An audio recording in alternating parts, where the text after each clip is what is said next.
Well, good morning, afternoon, or evening, depending on how fast the traffic's going by when you're standing feet from a viciously fast flying van. Welcome to Aimless Adventures vlog, that is. Coming to you from a town in central Florida on the northern banks of Lake Weir, and I have no idea how to pronounce the town, so rather than hack it apart with my horrible pronunciation, I had to think, the trucks are flying by. Look at this. This is the road that I'm on, and they're right there, just feet away. But that's not why we're here. We're here for an aimless adventure. Actually, this one's not so aimless, but it is indeed an adventure. Allow me, if you will, to show you cars passing as I inform you that this Friday, January 16th, marks the 80th anniversary of one of the most infamous or famous shootouts in American history, and it took place just over there beyond the shrubbery from where I'm standing. Here's the scene as cars whip by and interrupt the flow. Let's see if I can get across this road here without getting whacked. Here's what we're dealing with.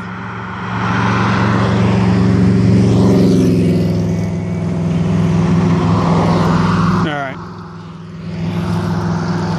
Looks like we made it. So here's the deal. This Friday, January 16th, marks the anniversary of one of the most famous, or as I said, infamous shootouts in American history. And it happened just over there beyond the shrubbery. Here's the scene. It's early 1930s, and one of America's most notorious gangs was quickly rising to the top of the FBI's most wanted list. Predominantly known for robbing banks throughout the Midwest, they soon crossed a serious line with the FBI that would make them the prey of America's top law dogs. Now, at the time, America's top law dog had recently taken down John Dillinger and other high top priority criminals from the gangsta syndicate. But J. Edgar Hoover, having a little bit of an ego, okay, a Whopper-sized one. This has nothing to do with Burger King. J. Edgar Hoover booted the top law dog off the case, took the reins himself. And here's why.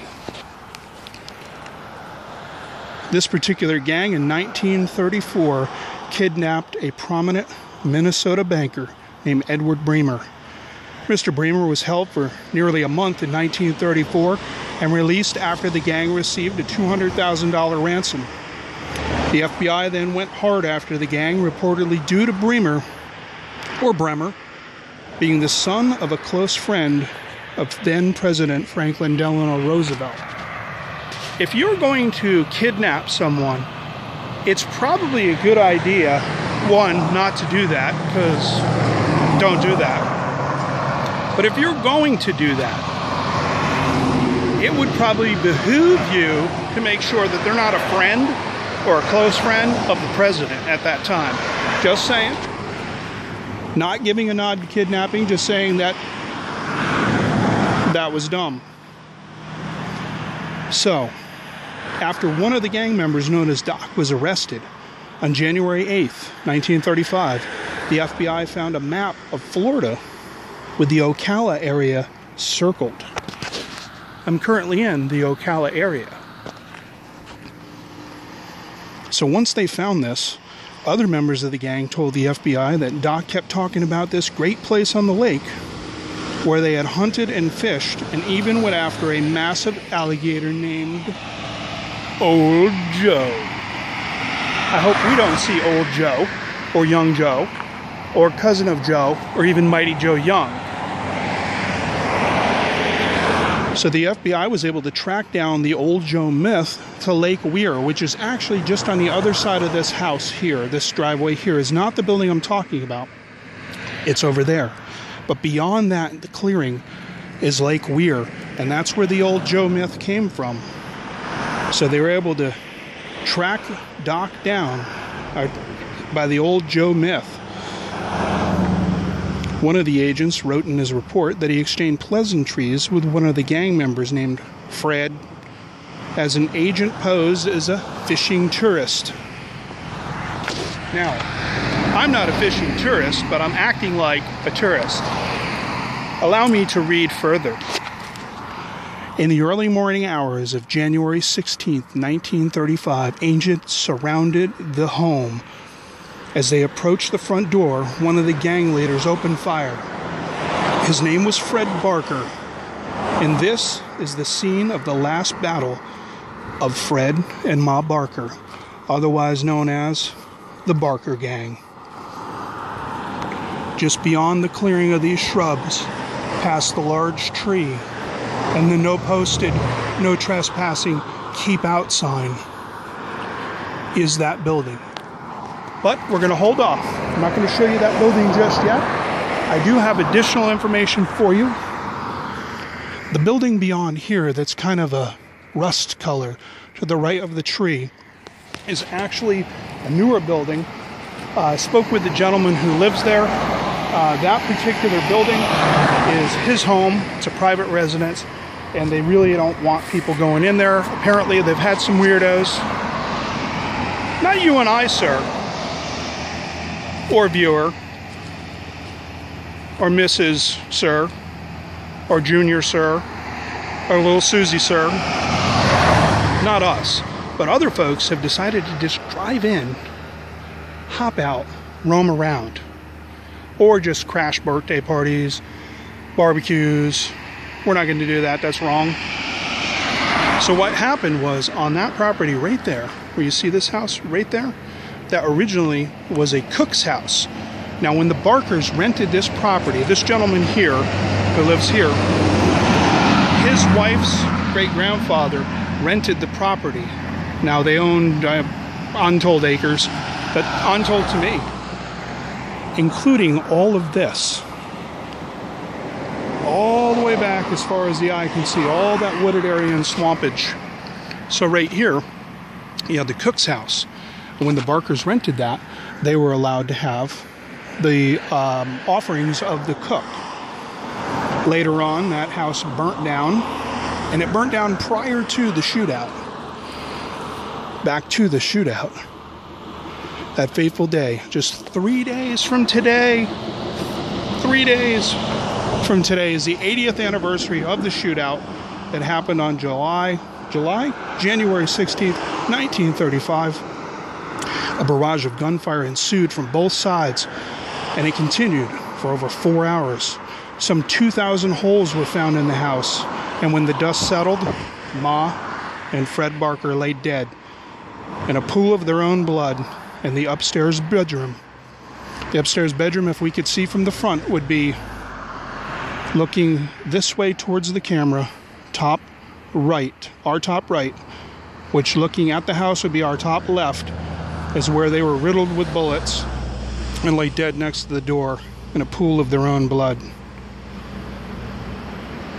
No one else was injured in the fight, and later, as the FBI went through the house, they found a cache of weapons and $14,000 found in the home, including several $1,000 bills that were on Mara Barker's body herself. To this day, much of the furniture, the same as it was in that day, still remains in the house. It's been moved around, but the same antique furniture is still there.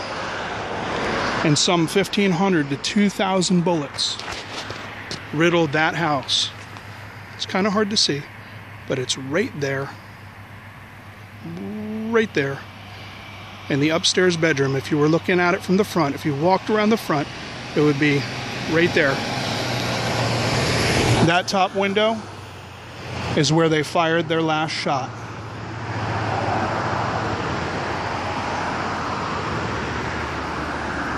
This place is American history, for better, for worse. The family currently has the home up for sale. Hopefully the city here will be able to purchase it, make it into a museum, so that generations will be able to come here, tour it. Kids will be able to come and do their little walkthroughs with their schools, field day. Now they maintain the house. They keep painting it, they keep it clean, they've redone the floors. It's very well maintained, and that's why this property is still around.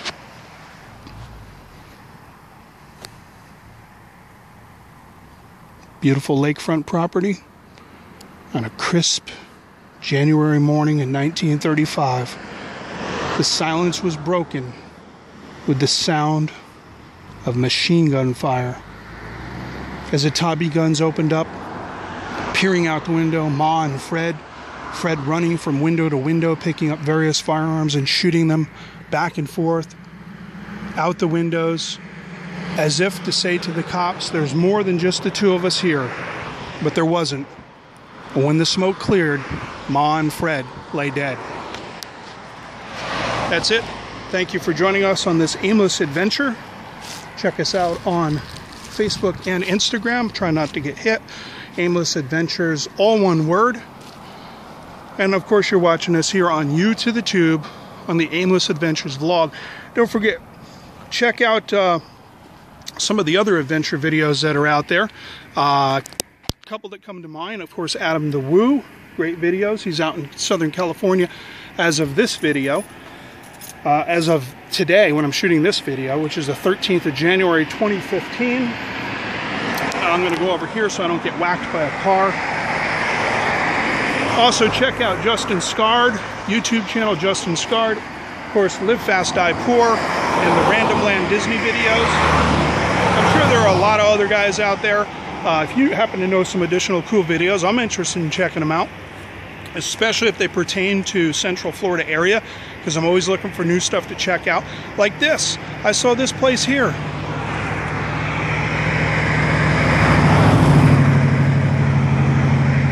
I just saw that while I was tootling around the interwebs and said to myself, you're not doing anything today adventurous. Why not drive 51 miles into a snake-infested jungle, crawl through the trees? And I said, no, that's a bad idea. Getting bit by a mosquito is bad enough. A snake, negative. So I decided to drive this, the Aimless Adventures 2 mobile. Thank you very much. I'm bloviating, going on and on. Anyway, thanks for checking us out. Appreciate it. It does mean something to me. Hopefully you get something out of these videos. And what I'm trying to get out of you is that you'll get out of your car or your house or your truck or wherever you're at, and you'll go explore the world around you, because every day is an adventure. Now, in the event that you're not able to get out of doors, I'm glad you're watching. Hopefully, these will be an encouragement to you that the world around us is in fact a little bit crazy at times, but it is beautiful, and there are beautiful things to see. Wonderful creation everywhere. So that's all I have. On that note, I'm going to give you a little bit, a jingle for my keys. We're going to peer over to the Barker Shootout location one last time as these trucks go by.